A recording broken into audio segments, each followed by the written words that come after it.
Alors, Azul, bonsoir tout le monde. Merci d'être là pour ce nouveau café littéraire de l'Impondérable. Alors aujourd'hui, il sera largement question de poésie, avec donc un nouveau recueil, un ouvrage collectif sous la direction de mon ami Amar Belhamouch, et avec la présence de Arwa Bendia, Arwa qui est déjà venu au café littéraire de l'Impondérable et qui nous vient avec son parfum de Tunisie, la Tunisie que nous aimons beaucoup. Alors Amar, bienvenue. Merci de Youssef, merci de nous avoir octroyé cet espace de débat. C'est toujours avec un grand plaisir que nous venons dans cet espace. Et je tiens tout d'abord à te remercier infiniment. Je t'en prie. Tu es l'un des acteurs majeurs de la culture ici à Paris, l'un des rares cafés littéraires qui est actif. Mais aussi, je remercie aussi notre ami Ibrahim Sassi. Je remercie aussi le public, qui est un public de qualité aussi. Et sont rares ces espaces où les débats sont ouverts déjà dans un climat de convivialité, mais aussi de liberté d'expression. C'est ça le but, Amar. Donne le micro à Arwa. Arwa, bienvenue. Merci beaucoup, Youssef, de nous accueillir ici. C'est toujours un plaisir de venir à l'Impondérable. Merci à toute l'équipe. Et alors pour ma part, j'ai eu le plaisir et l'honneur de préfacer Les poètes ne meurent pas en exil, qui est le deuxième ouvrage collectif réalisé par l'association Apulivre, dont je suis membre actif. Et on l'a présenté pour la première fois lors de notre 4e édition du festival qui a eu lieu le mois dernier. Et j'ai aussi contribué par 2 poèmes à cet ouvrage-là. Alors, les poètes ne meurent pas en exil, on aimerait bien le croire, mais malheureusement l'exil lui-même est une forme de mort, une mort déguisée, n'est-ce pas, Awa? Ben, en fait, ça dépend du point de vue, parce que certains le prennent pour une fatalité, quelque chose de très négatif, puisqu'on est expatrié, on vit cette souffrance de l'arrachement de sa patrie et tout. Mais d'autre part, on pourrait le voir comme une espèce d'atout, quelque chose qui nous renforce. Par exemple, quand je pense à Victor Hugo, qui en a fait une force littéraire, puisqu'il a été très prolifique pendant son exil. Il a écrit ses œuvres les plus marquantes, que sont les Contemplations, les Misérables. Je pense aussi à Khalil Gibran, qui a fait de son exil aux États-Unis une richesse de sa littérature, puisque aux États-Unis, il a pu écrire en anglais pour la première fois. Sa plume est devenue plus universelle, donc plus ouverte au monde. Donc en fait, ça dépend. D'où le titre, les poètes ne meurent pas. Alors, pourquoi j'insiste sur le fait que l'exil peut être une mort? Parce que l'exil, c'est pas l'immigration, hein, c'est pas aller dans un pays. L'exil, c'est être dans l'impossibilité de revoir sa terre natale ou les siens. Alors effectivement, Hugo a été exilé pendant 19 ans et quelques mois. Donc Hugo n'était pas en odeur de sainteté avec Napoléon III, avec lequel il a eu énormément de problèmes, et donc il a été obligé de quitter la France. En revanche, Khalil Gibran pouvait facilement revenir au Liban, ou même à Paris où il a vécu. Donc il y a une légère différence. Mais mon ami Amar suggérait que les poètes, effectivement, peuvent ne pas mourir à travers leur œuvre. Amar, alors. Oui, effectivement, en quelque sorte, un exilé, il est contraint. Il y a toujours une contrainte derrière sur l'exil. Il y a toujours une contrainte derrière son exil, sauf que pour certains le vivent profondément comme une déchirure, comme une blessure profonde, et d'autres non. Et je peux renvoyer, il y a un psychologue qui est présent parmi nous et qui peut peut-être développer plus que moi sur ce sujet-là. Il y a Freud qui a parlé, qui a évoqué, qui a parlé en fait de la créativité littéraire, artistique dans son œuvre Deuil et mélancolie. On trouve que les mélancoliques sont plus productifs. Pourquoi sont plus productifs? Il parle, lui et Gustave Le Bon ont parlé de l'être pré-isolement, c'est-à-dire l'être qui est isolé de la foule, de l'esprit de la foule, l'esprit grégaire. On trouve que l'être pré-isolement est très créatif, et la personne aussi mélancolique, et la mélancolie, elle, pousse plus à la créativité. Donc pourquoi la mélancolie? Parce que la mélancolie, c'est quoi? Le deuil, c'est quoi? C'est quand on perd quelque chose de très cher, que ce soit un être de cher ou quelque chose qui symbolise quelque chose de cher. Par exemple, on perd une patrie, quand on s'éloigne de notre terre natale, c'est-à-dire on a perdu notre terre, on a perdu nos références culturelles, on a perdu notre culture, donc on se retrouve dans un autre univers, dans un autre pays qui n'est pas le sien. Donc à ce moment-là, soit le poète ou la personne, il sombre soit dans le deuil. Dans le deuil, c'est très facile de faire le travail de deuil, c'est-à-dire il peut substituer cet objet d'amour par quelque chose d'autre, par un autre objet d'amour, et qui peut être, il va réapproprier une autre culture, une autre langue. Le cas de certains auteurs, par exemple, je ne peux pas citer les noms, où il va sombrer dans une forme de mélancolie, une mélancolie, et cette mélancolie, elle, aussi malgré elle est très très dure à supporter, et il essaie de réapproprier en fait l'amour perdu. En fait, il s'identifie à l'objet perdu, et il sombre dans une tristesse très très profonde. Et l'un des mécanismes qui peuvent l'accompagner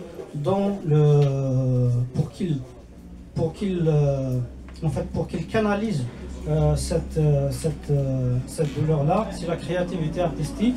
On trouve les poètes, et les plus grands poètes étaient des poètes de l'exil. D'accord, Arwa. Alors, est-ce qu'il y a des thématiques qui reviennent dans les poésies qu'il y a dans ce livre? Oui, alors en fait, là, on parlait juste de la dimension, d'une seule dimension de l'exil. L'exil, en fait, il est protéiforme, il prend différentes dimensions. Là, on parlait de la dimension géographique, physique de l'exil. C'est-à-dire que le poète, voilà, il ne vit pas dans sa patrie natale.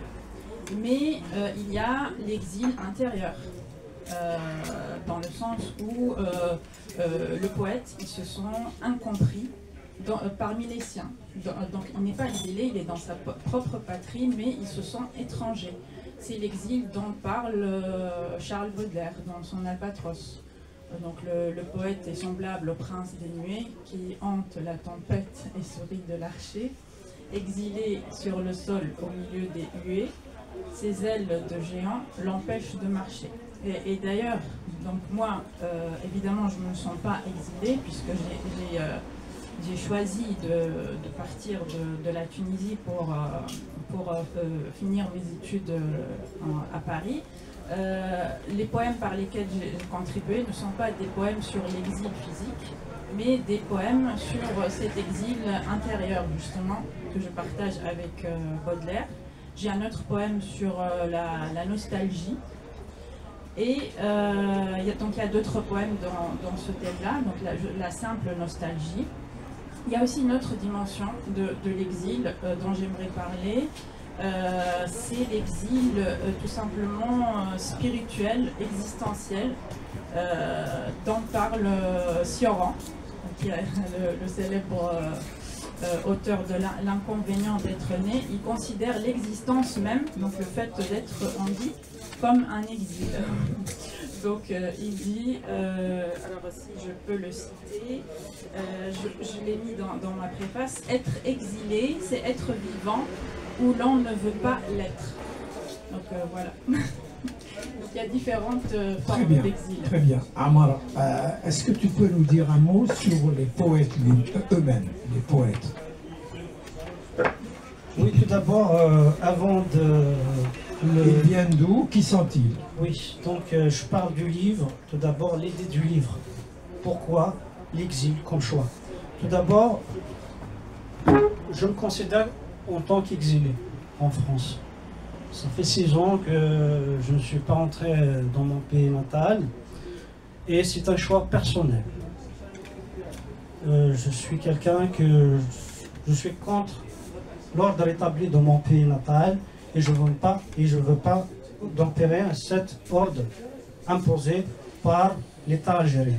Donc j'ai eu cette idée, j'ai proposé cette idée à l'association, elle a été unanimement accordée par l'association et donc je suis rentré, donc on a entamé le travail, moi et Arwa, il y avait une autre amie aussi, Alexandra Crété, qui nous a aidés pour contacter des poètes pour ce travail collectif. Il y avait premièrement un travail de sélection de poèmes entre nous trois, par la suite l'éditeur qui a aussi sélectionné les poètes à publier dans cet ouvrage. C'est des poètes en fait des 5 continents, de divers horizons, donc on a choisi plusieurs auteurs. Il y avait des Chiliens, des Romains, des Belges, des Tunisiens et des Français et d'autres. Le livre est réparti en 2 parties. Il y a une partie, la première partie, c'est ma partie en fait, j'ai introduit avec une petite contribution en parlant de l'exil et suivi de 2 interviews avec 2 figures de l'exil, une figure féminine et une figure masculine. La figure féminine, une poète franco-iranienne, française d'origine iranienne, et la deuxième figure est une figure chilienne. Masculine, la figure masculine est une figure chilienne, en fait c'est un poète franco-chilien, français d'origine chilienne. Et voilà, la première partie. La deuxième partie, c'est des poèmes. Comme je vous ai dit, voilà, il y avait un choix de sélection, une sélection des textes. Et après, peut-être vous allez me dire pourquoi le choix d'un poète chilien et d'une poète iranienne. Je peux vous répondre après, si vous voulez. Voilà. Alors, Arwa, est-ce que tu pourrais nous lire ton poème « Les chants de l'exil » ? Le chant de l'exilé, avant de donner la parole à Hassan. Vas-y. Oui, en fait, ouais, il est inspiré, c'est bien évidemment de l'Albatros. Le chant de l'exilé. Je traîne mes pas lourds, étrangers au matin, dans la brume d'un port au rivage lointain. Je vogue tel un voilier égaré, sur des flots indolents. Tout s'efface comme une ombre qui danse. L'exil m'étreint dans sa froide absence. Mon âme esselée, hélas, ne peut qu'entendre l'écho des rires malveillants, des bruits indifférents. Moi, rêveur aux ailes de grandeur déployées, je heurte en vain les murs de leurs regards étroits. Chacun de mes mots s'effondre dans leurs oreilles en un vain contrepoids. Ils ignorent mes cieux, lieu de mes songes. Ils ignorent les vents où mon cœur voyage. Mais qu'importe la foule aux albatros, j'erre noble albatros en chantant, fuyant ce monde sans évasion. Seul le cygne noir entend ma chanson. Merci. Et si tu le permets, oui. d'ailleurs, Youssef, j'aimerais aussi lire le poème de notre correspondante en Guyane, dont parlait Amar tout à l'heure. C'est Alexandra Crété. Oui, elle est passée par le Café littéraire. Voilà, elle a énormément contribué à l'ouvrage, puisqu'elle a ramené une dizaine d'auteurs haïtiens qui font partie de sa revue. Donc elle tient une revue au Yapoc là-bas, en Guyane. Et ce sont des poèmes de haute qualité. Je vais lire le sien.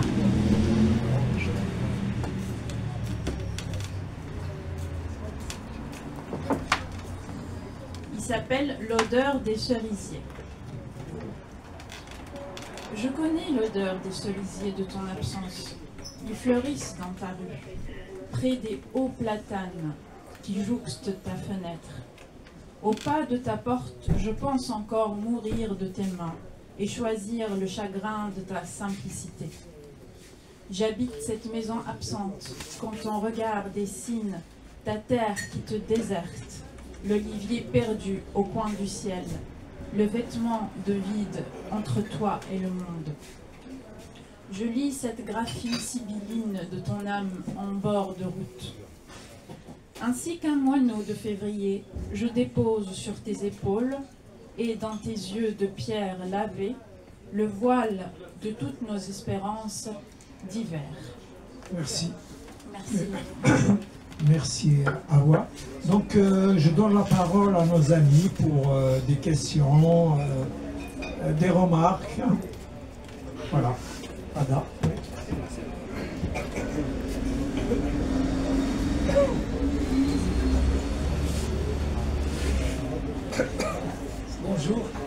Bonjour à toutes et à tous. Bonjour. Voilà, je vais poser une question, peut-être qui va révéler un peu la profondeur de ma méconnaissance du genre littéraire que vous traitez. Je me demande pourquoi toujours accrocher l'exil à une position ou à une situation géographique. Du moment que moi je considère que la poésie en elle-même est un genre littéraire de solitude extrême, pour ne pas dire absolue. Parce que dans ce genre littéraire, il n'y a pas de personnage. Et même le lexique utilisé est un lexique qui n'est pas descriptif d'une réalité. Mais il fait appel surtout à l'émotion. Alors pour moi, le poète n'est-il pas déjà en exil lorsqu'il déclame sa poésie, lorsqu'il pense sa poésie? Merci. Oui, justement, c'est ce que je disais tout à l'heure, l'exil ne se limite pas à l'expatriation. C'est pas que un exil géographique, physique. C'est pour ça que je parlais de Baudelaire et de son sentiment d'isolement, comme vous dites, d'étrangeté au monde. Et d'ailleurs, le poème que j'ai lu, Le chant de l'exilé, c'est en écho à ça, à ce sentiment du poète d'être incompris par le reste du monde. Mon humble avis, en fait, je pense que ce n'est pas un exil, en fait. Je pense que c'est une évasion. Car le poète, parfois, il exprime ce que les autres, soit ne peuvent pas exprimer, soit parce qu'il est, je ne peux pas dire en déphasage avec la société, mais qu'il ose dire des choses que les autres ne peuvent pas exprimer. C'est que le poète a le courage. Le poète, c'est quelqu'un qui transgresse toutes les règles. Le poète, c'est quelqu'un qui va au-delà de ce que les autres pensent. C'est quelqu'un qui va au-delà des normes et des règles imposées à la société. Pour moi, c'est ça le poète. C'est pas un exil, c'est une évasion. Oui, alors bienvenue au Café littéraire de l'Impondérable, un café littéraire maintenant quasi légendaire de notre ami Youssef Zirel. d'abord, je tiens à vous féliciter pour ce livre, qui est très intéressant. Même si la thématique principale est l'exil, elle est vue par différents continents, d'où l'originalité du livre. Alors, moi, j'ai fait une note de lecture du livre dans le journal Diaspora DZ, pour ceux qui veulent la découvrir. Alors, j'ai une question. Alors, la première chose qui nous interpelle, c'est le titre. Comment est né ce titre? Comment est-il né, c'est ça? Comme je vous ai dit tout à l'heure, l'exil, avant de vivre l'exil, j'ai entendu l'exil. Je l'ai cité dans le livre. On connaît tous Slimane Azam, El Hasnaoui. Ça m'a interpellé quand j'étais petit en écoutant les gens, en entendant les gens dans mon village parler de Slimane Azam, de l'exil, d'un personnage qui a vécu en exil, qui a vécu en France, qui n'a pas pu revenir en Algérie, qui a été interdit à la radio et à la télévision algérienne. Mais je m'interrogeais, je me disais pourquoi ce bel homme n'est pas revenu en Algérie, pourquoi il n'est pas retourné dans sa terre natale en Kabylie. Mais avec le temps, j'ai découvert qu'en quoi il y a des conditions, il y a une situation politique qui a laissé les gens, qui a laissé Slimane Azam et d'autres partent de leur pays natal, quittent leur pays natal pour s'installer ailleurs, pour chercher, parce que les conditions ne sont pas propices. Et aujourd'hui, je vis cet exil. Parce que la situation actuelle que vit mon pays ne me permet pas de m'épanouir, ou même d'y retourner, parce que je risque gros, comme d'autres. Donc c'est pour ça que l'idée du livre est venue. En quelque sorte, c'est une catharsis. C'est une thérapie. C'est un travail thérapeutique que j'ai fait sur moi-même, en fait. Et je pense tout ce que depuis la mort de mon père, j'ai beaucoup écrit en fait, en poésie. J'ai contribué à deux ouvrages collectifs et d'autres qui vont venir, j'espère. Et parce que j'ai vécu mal cette séparation très chère avec un être très cher pour moi. Je n'ai pas pu y revenir, assister à son enterrement. Donc d'où venue l'idée d'écrire. En plus, j'ai fréquenté pas mal d'auteurs et de poètes qui ont vécu l'exil. Et j'ai lu aussi beaucoup de poètes et d'auteurs qui ont vécu l'exil. C'est quelque chose qui m'a beaucoup marqué et affecté aussi. À la fois c'est objectif et subjectif aussi.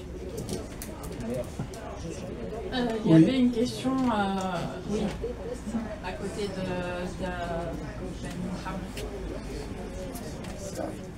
Merci. Oui, bonjour, merci de partager.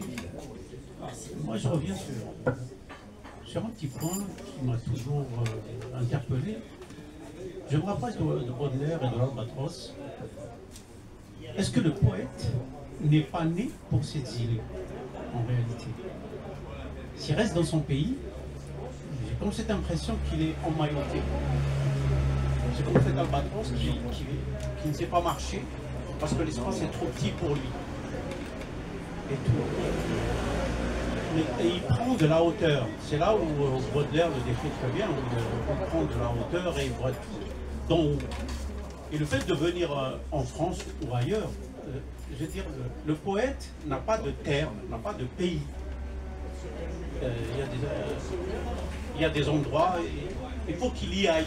D'ailleurs, je crois que Youssef le dit si bien, je veux dire, avec les dames, avec Hugo, qui s'est épanoui dans l'exil parce qu'il s'est frotté à d'autres poètes, à d'autres poésies, disons. Donc il y a un petit souci avec quand on va citer Slimane Azam, etc. Je crois que ce qui nous a manqué, c'est qu'il nous parle plus d'autres choses. Plus d'autres choses. J'aurais voulu lire ou entendre, écouter sa poésie sur ce autre, chez les autres. Il a vécu en France, mais il a écrit beaucoup sur Hambourg c'est très restrictif, c'est un mot de l'orgueil. D'accord? Non, ce qu'il a vécu de l'exil, c'est-à-dire dans les cafés, dans cette petite Kabylie, ou dans ce petit village qu'on recrée instinctivement. Voilà. Moi, je pense que ça dépend de la patrie d'origine du poète. Si c'est une patrie propice à la littérature, où le poète, effectivement, peut trouver d'autres albatros, d'autres de ses semblables, peut-être qu'effectivement, il serait plus épanoui chez lui. Enfin, pourquoi aurait-il besoin de s'exiler? Au contraire, il serait mieux chez lui. Mais je pense que d'une manière générale, quelle que soit la société dans laquelle on évolue, le poète se sent d'une manière ou d'une autre un exilé. Et comme le dit Fernando Pessoa, que j'ai cité aussi dans ma préface, il dit je me sens aussi étranger dans mon propre pays qu'ailleurs. Donc Fernando Pessoa vient du Portugal, il se sent aussi étranger dans son propre pays qu'ailleurs. Donc je ne sais pas si je réponds. Peut-être Arwa. Oui, je vais placer un mot, tu vas répondre, après Missé va poser sa question. Alors, la poésie, c'est une galaxie, c'est plusieurs galaxies, donc il y a de tout. Alors nous avons, en Afrique du Nord, un chanteur qui est probablement l'homme qui a vécu l'exil plus que tous les autres, hein. C'est Cheikh Hasnaoui. Alors Cheikh Hasnaoui arrive en Europe au début des années 30, hein. Il reste un moment en Espagne et puis il arrive à Paris. Il fait sa vie à Paris, il vit bien, bon, grâce à son art. Et puis il descend à Nice, il vit quelques années là-bas et puis il va terminer ses jours dans l'île de la Réunion. Eh bien, l'œuvre de Cheikh Hasnaoui est plutôt une œuvre festive, une œuvre de qualité, mais une œuvre qui raconte plutôt la vie que les affres de l'exil. Donc, la poésie, on ne peut pas la définir uniquement dans un seul créneau. Tous les poètes ne sont pas des exilés, tous les poètes ne sont pas des opposants politiques, tous les poètes ne sont pas uniquement que dans la mélancolie. Un poète peut être quelqu'un qui aime la vie et raconter la vie dans sa poésie. Nous avons reçu il n'y a pas longtemps Pierre Vavasseur, qui est écrivain et journaliste parisien, qui écrit plutôt de la douceur dans sa poésie. C'est une très belle poésie, fine, où il n'y a pas beaucoup, il ne met pas l'accent beaucoup sur la douleur. Hein. Voilà, donc ça c'était un mot, et à toi la parole maintenant. Oui, je continue sur... Voilà, c'est quelqu'un qui a fait son deuil, c'est bon, enfin il a fait une rupture avec le passé, il a fait son deuil, il a passé à autre chose. Pour répondre à la question, oui, en fait, déjà le poète, s'il a les moyens de voyager, de s'exiler, de partir ailleurs. Il y a des poètes qui veulent partir, quitter leur pays, mais n'ont pas les moyens de quitter leur pays. En plus, maintenant, on est en 2025, je pense qu'il y a les moyens, on n'est plus... il y a une interconnexion, il y a la communication un peu partout dans le monde, on peut se connecter, on peut voir ce qui se passe ailleurs. Et la poésie aussi, c'est un voyage. Hein. La poésie en elle-même, c'est un voyage. Et ça, je pense que le fait, on ne peut pas restreindre en fait la poésie en fait de voyager en fait, de voyager physiquement. On peut voyager à travers les lectures, on peut voyager à travers Internet, on peut voyager aussi à travers les mots, notre imaginaire. Et il y a une chose aussi, j'ai oublié, il y a une chose importante aussi, c'est que, bien évidemment, quand on change de pays, bien sûr, il y a quelque chose qui change en nous aussi. Hein. C'est que les fréquentations, les contacts, le milieu aussi social, politique, culturel, c'est nos influences aussi. Ils influencent déjà la personne dans son comportement, mais aussi dans son écriture et dans sa façon de voir le monde et dans sa façon aussi d'écrire, même d'écrire. Parce que si on est en Algérie, on vit en Kabylie, dans notre petit village. Même on écrit sur des thématiques qui nous entourent en fait. Mais quand on vit à Paris, on va écrire sur Paris, on va écrire sur autre chose. Donc ça, mais je pense que le poète aussi, elle peut voyager sans qu'il voyage physiquement aussi. Hein, sans qu'il, on a des exemples, hein, voilà. Absolument. Merci. Oui, bonjour.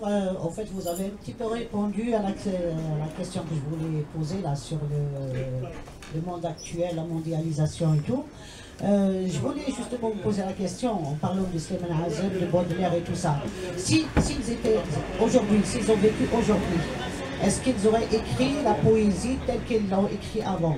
Parce qu'avec, quand on sait qu'avant, les gens ils partent par bateau, il faut 8 jours ou 10 jours pour arriver, il n'y a pas d'internet, il faut écrire une lettre qui arrive 2 mois après, donc c'est pas pareil. Parce que est-ce que eux, ces poètes-là, ils n'écriront pas la poésie de la même façon, j'en suis certain.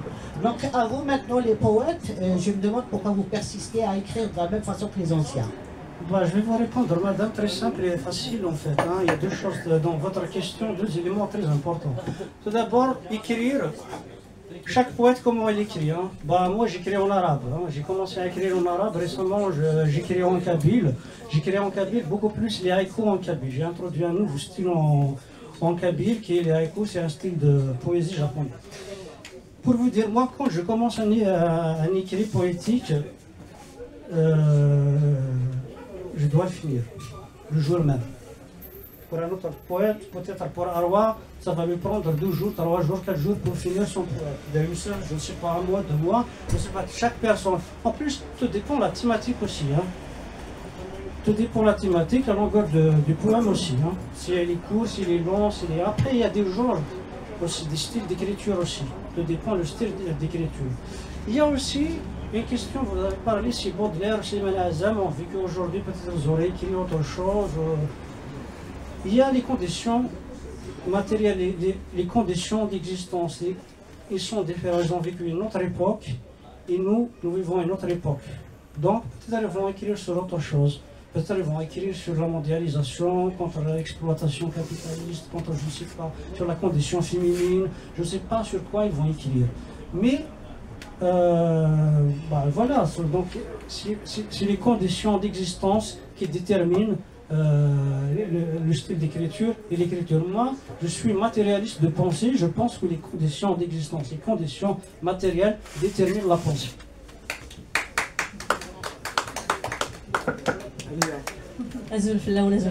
Bonjour à tous, bonjour à toutes.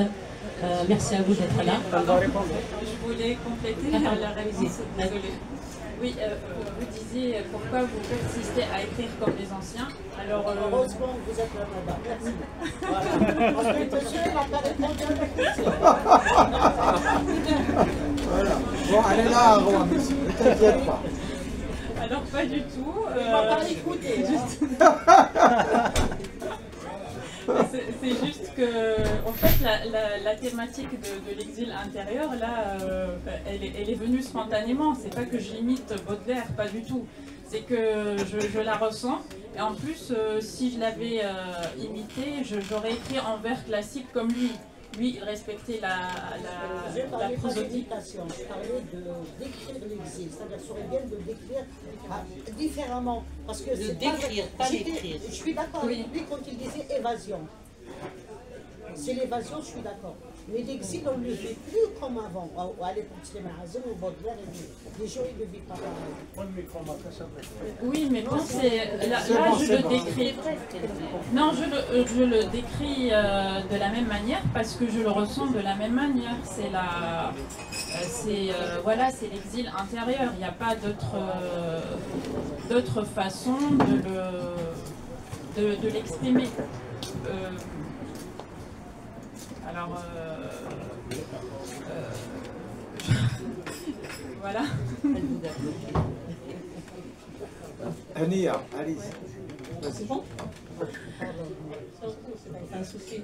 Donc voilà ma question. En fait, c'est une question peut-être hors sujet ou peut-être qu'elle va revenir rejoindre votre thème. J'ai le souvenir, les anciennes femmes, nos grands-mères, nos arrière-grands-mères, comme vous avez dit tout à l'heure, on n'est pas étranger seulement en Algérie, dans notre pays, mais aussi on est aussi étranger dans sa propre maison. Et je me rappelle, les anciennes femmes chantaient leur exil, parce qu'ils sont enfermés au fait à la maison, et ils ne peuvent pas voir la famille, ni les amis, ni sortir dehors. Donc, quand on les écoute, on a la chair de poule, parce que tout ce qu'ils disent est vécu et sincère. Et c'est leur histoire. Donc, je ne sais pas si ça rejoint le même exil ou pas. Moi, je pense qu'elles étaient les premières à être poétesses dans notre génération. Merci à vous. Oui, en fait, la poésie, c'est l'expression d'une souffrance intérieure. Comme je vous ai dit tout à l'heure, peut-être le psychologue va me rejoindre, c'est une catharsis. C'est une forme de thérapie. La femme kabyle de tout temps a été isolée. On dit voilà, la femme kabyle est épanouie, le sont des descendants de la Kahina, mais malheureusement, à nos jours, la femme kabyle est toujours le fait que ici, il n'y a que 3 ou 4 femmes qui sont présentes dans ce café littéraire. Ailleurs, il n'y en a plus. Hein. À Rouen, on organise des cafés littéraires, il n'y a pas de femmes. Hein. C'est malheureux, c'est triste.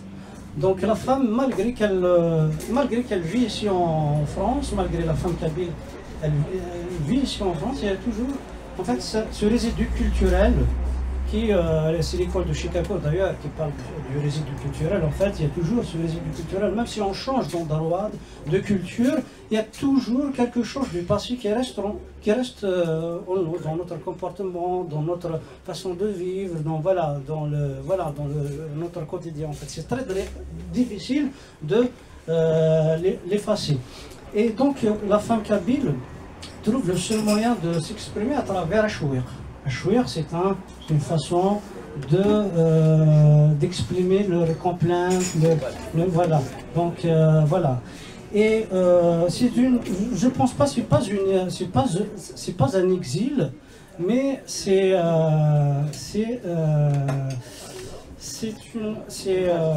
beaucoup plus, c'est une marginalisation, parce qu'ils sont marginalisés tout d'abord de l'agora du village, et ils font pas partie, ils n'ont pas la parole dans les décisions prises dans le village. Elles n'ont pas aussi de parole, ils n'ont pas de droit décisionnel au sein de leur foyer. Il faut attendre qu'ils atteignent un certain âge pour qu'ils puissent s'exprimer. Voilà, il faut, voilà. Donc c'est un moyen par lequel, voilà. D'ailleurs, les premiers temps, les hommes kabyles, lorsqu'ils ont commencé à chanter, ils étaient mal vus dans la société, parce que la chanson Achouir, c'est quelque chose qui était réservé à la femme. Donc voilà, donc tous les hommages à la femme kabyle qui a... Amar, on peut avoir d'autres avis, hein. Bon, ça ouais. C'est ton avis. Personnellement, je pense que Nia parle d'une chose très précieuse, et c'est un énorme exil intérieur, effectivement. Surtout une époque où les femmes ne repartaient pas souvent chez leurs parents. Et la poésie, Amar, effectivement, tu dis que la chanson a été mal vue dans la société kabyle. En revanche, la poésie a toujours été admise. Hein. Il y a une nuance. Alors, je vais vous raconter, dans mon village natal, nous avions, ça c'était il y a longtemps, hein, il y a 30, 40 ans, 50 ans, 3 femmes qui faisaient de la très très belle poésie. Alors là, 3 femmes. Hein, et elles sont nées dans mon village natal, elles se sont mariées ailleurs, mais dès qu'il y avait un mariage chez nous, dans le village, elles revenaient et elles récitaient ces poésies. Et c'est leur propre poésie, hein. Elles ne l'ont pas étudiée ni à l'école, elles ne l'ont pas écoutée chez d'autres poétesses, c'est une production de leur cru. Donc cet exil est aussi une galaxie, comme la poésie. Il faut toujours se méfier. à mon avis, des idées un peu trop étroites. Souvent, les choses sont expliquées par plusieurs paramètres, plusieurs éléments. Et dans la même sphère, il peut y avoir souvent plusieurs interprétations qui peuvent s'avérer toutes valables. Voilà, c'est le monde et c'est la richesse du monde. Ben, tu as quelque chose à nous dire quand même. Alors Ben, je voudrais qu'on l'applaudisse parce que c'est l'un de nos plus grands poètes. Et toujours avec sa modestie, son humilité, il vient toujours nous écouter et prendre la parole. Bon, enfin, c'est un poil lourd là que tu me mets. Moi j'avoue que je sais pas, j'ai du mal à comprendre enfin une partie du débat sur la définition de la poésie, de l'exil, etc. Parce que chaque individu le vit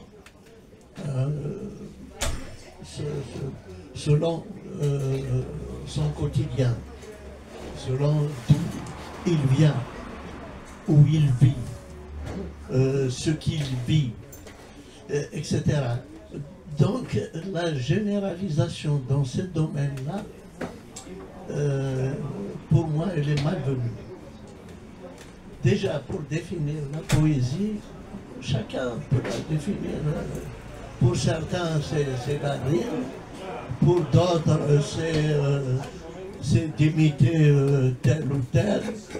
Pour d'autres, c'est, je ne sais pas moi, c'est de se faire applaudir, etc.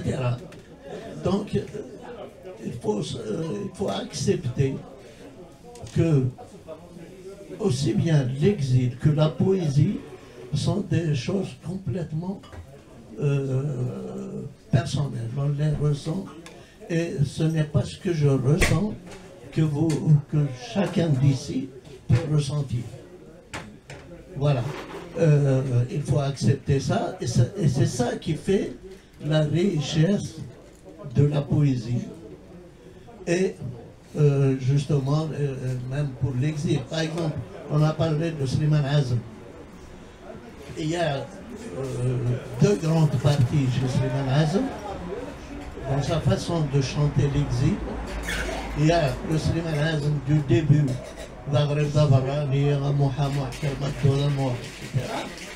et l'autre partie, etc. Bon, puis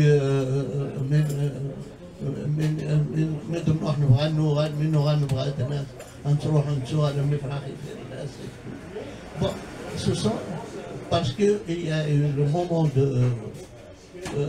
à partir duquel il ne pouvait plus repartir au pays. Et il y a eu encore notre point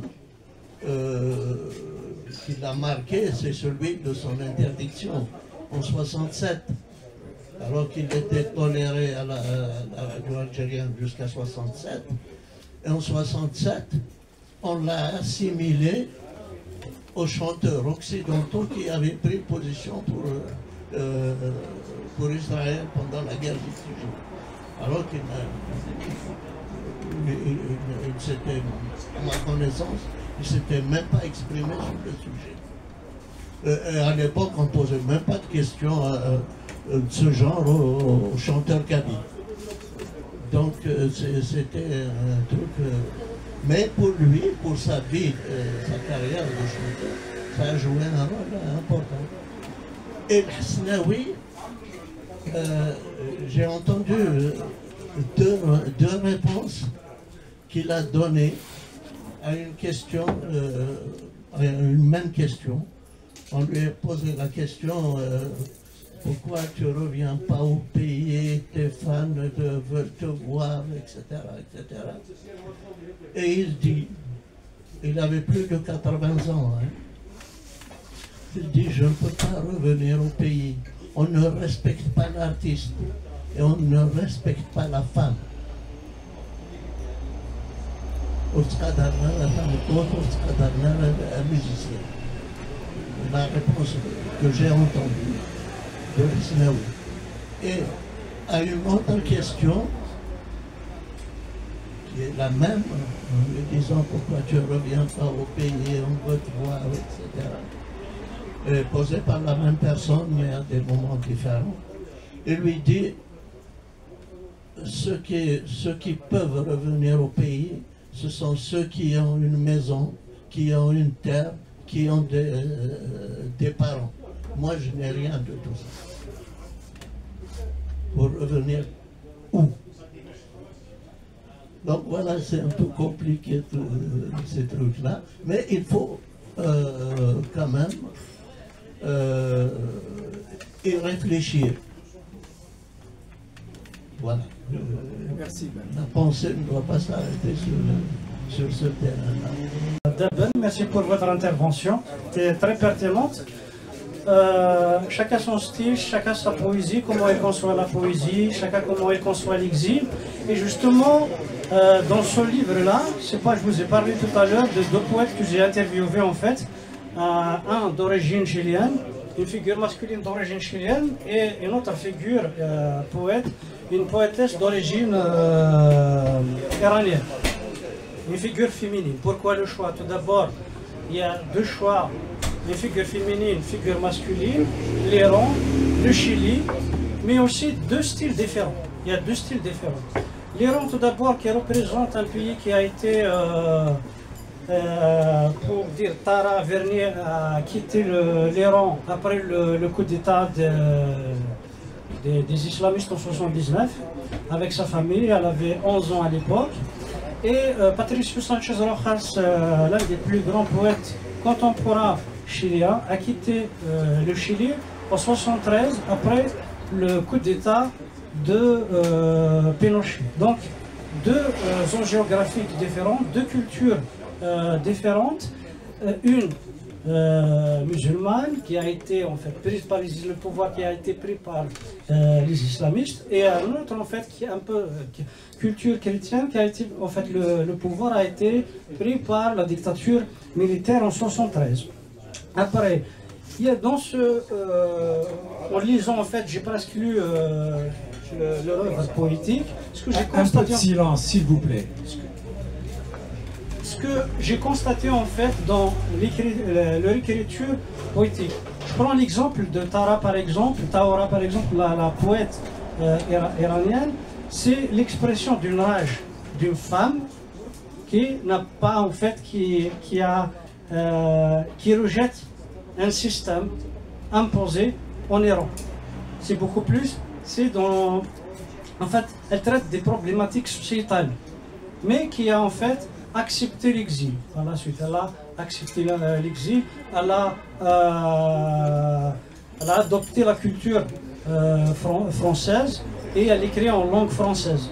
Contrairement à Patricio Sánchez Rojas, qui est venu très jeune en France, il garde un petit accent chilien-espagnol, qui écrit en espagnol, mais qui a une autre façon d'écrire, qui est beaucoup plus d'une profondeur philosophique, qui traite les sujets d'un point de vue aussi matériel, dialectique, et qui traite aussi des thématiques sociales, qui révolte aussi, qui a une révolte contre la dictature, contre le système capitaliste. Donc, deux approches différentes de la poésie, mais qui ont de belles poésies aussi, les deux. J'apprécie leur poésie. Voilà. Très bien, Amar. Alors, tu donnes le micro à Ben, il veut venir, ouais.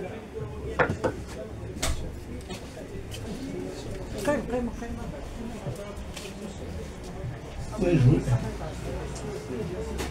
voulais juste rajouter une chose, c'était pour un peu illustrer ces grandes différences. Je suis justement en train de lire le recueil de poésie de Haroua, et ça m'a amené à me poser des questions sur ma propre poésie, en voyant la différence. Bon, il y a déjà une différence d'âge. Mais il y a la différence du vécu. Je suis le fils, le produit de deux guerres. La Seconde Guerre mondiale, plus la guerre d'Algérie, plus les guerres entre nous à l'intérieur du pays. C'est donc le produit de trois guerres. Ça ne peut pas donner normalement une autre poésie que celle que j'ai ressentie. Mais Arwa, elle vit ici, c'est une jeune femme. Bon, elle a des préoccupations. On a des préoccupations communes. Il y a des questionnements que j'ai déjà réglés moi et que je retrouve chez elle. Donc, et là, elle va finir peut-être arriver à mes réponses. On verra plus tard si je suis toujours là et qu'on se voit et que tu vas t'exprimer sur la question. Mais ceci pour vous dire qu'il y a l'âge, aussi les problèmes d'âge qui différencient les façons de voir, les façons de ressentir les problèmes. Et puis, bon, ce que je disais tout à l'heure, le lieu où on vit et tout ça, voilà. Ben, avant de donner la parole à Asdine, j'ai une question pour toi, Ben. Alors, tu as dit, tu as parlé de guerre, mais dans la quasi-majorité de tes poésies, il y a beaucoup de douceur. Comment est-ce que tu as fait de douceur, Hanana? Eh bien, parce que c'est ce qui me manquait pendant ces guerres. Voilà. Très bien. Asdine. Je voulais juste te remercier, ça me fait plaisir d'avoir ton retour. Je peux ajouter juste un mot? Vas-y. Merci. Je voulais revenir sur une réflexion qui a été faite parce qu'on a cette tendance que, déjà en Kabylie du moins, nos poètes ils sont tous chantants. C'est tous des chanteurs en majorité. Alors on dit des poèmes. Je ne connais pas exactement, et je la cherche depuis longtemps, la différence qu'il y a entre poème et poésie et disfera. Je crois que c'est deux choses qui sont opposées. Et je reviens juste sur un chanteur que j'aime beaucoup, que tout le monde, je pense, aime, c'est Jacques Brel. Un jour, ils lui ont posé une question justement sur sa chanson, Ne me quitte pas. Ils lui ont dit que c'était un poème, le plus beau poème qu'il ait écrit, un poème d'amour qui est écrit sur une femme. Il dit non, excusez-moi, je ne veux pas faire offense au poète. C'est pas du Verlaine, c'est pas du Rimbaud, c'est pas du Baudelaire, ce que vous voulez.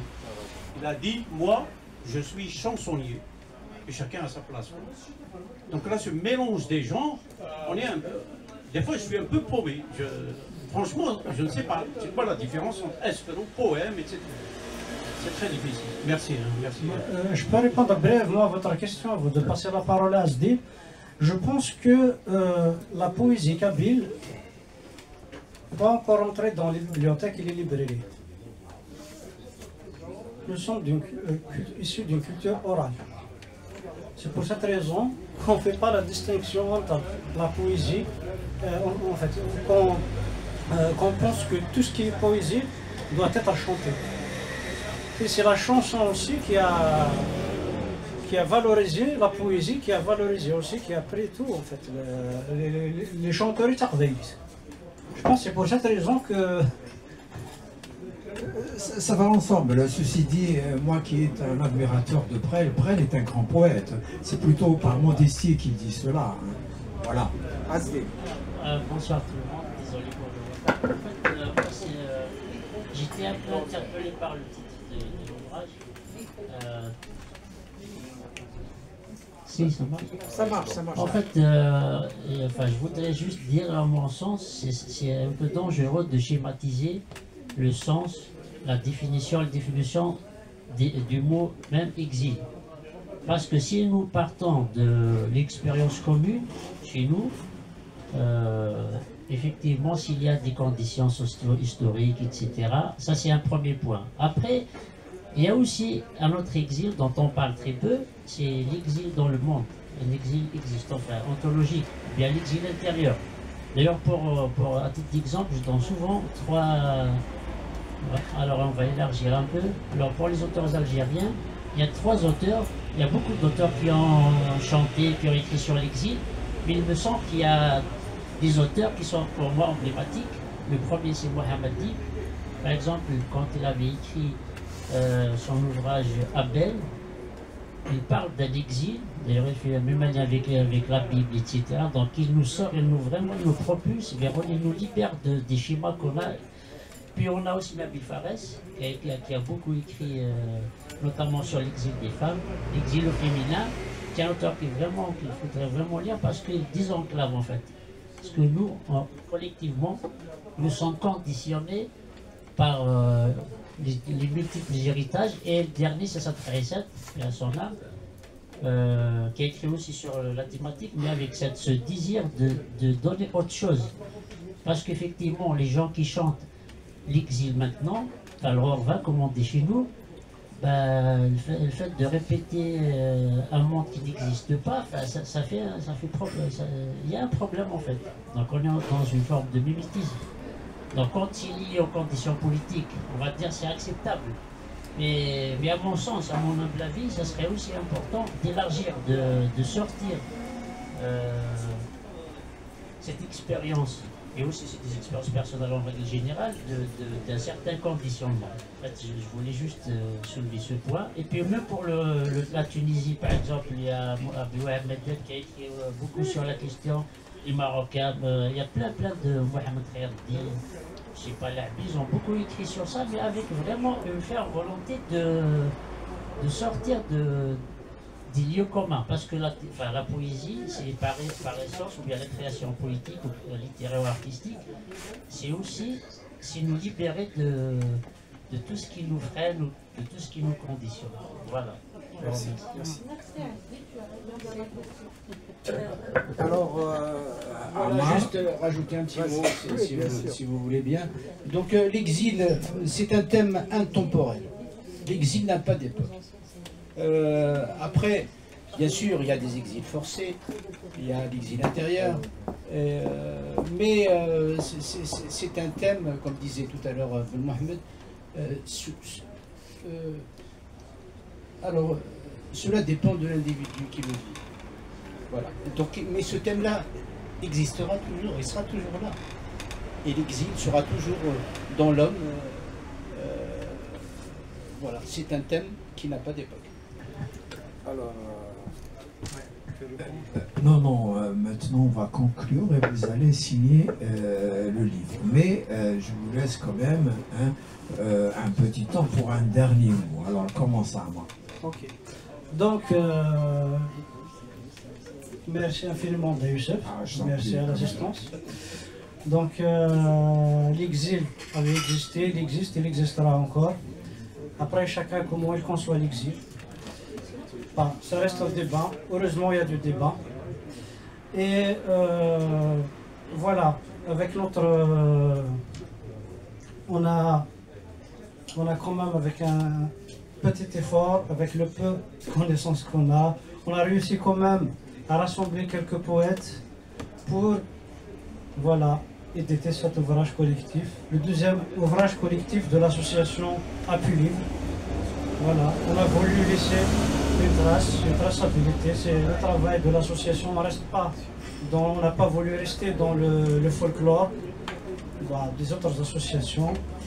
Voilà, donc... le folklore à Mal, c'est très bien. Ouais, le folklore, en fait, le classique. Toi qui es de gauche, tu emploies le folklore de manière péjorative, alors que le folklore, c'est la culture populaire. Ça, c'est un cliché entretenu par les médias de droite et d'extrême droite. Le folklore, c'est génial. T'as clôturé le débat d'Ayousef. Pardonne-moi, Amar, je dis ça en tant que frère. Voilà. Donc, je tiens à remercier aussi le président de l'association aussi, qui travaille aussi avec nous, qui travaille beaucoup et qui veille que l'association soit productive aussi. Je remercie infiniment aussi mon cher ami, camarade, Arwa Bendia, pour son travail. Tu lui donnes le micro, là, à moi dire. Vas-y, Arwa, pour conclure. Merci, Talmud. Je sais dire ça en gâchis. Talmud à l'impondérable, à Appui Libre.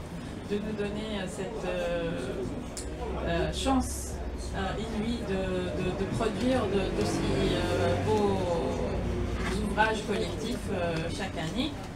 Et pour conclure sur la thématique de l'exil, je dirais une citation de Platon pour vous dire que depuis l'Antiquité grecque, on évoquait déjà l'exil. Et une citation très très courte, mais sur laquelle on peut méditer des heures et des heures.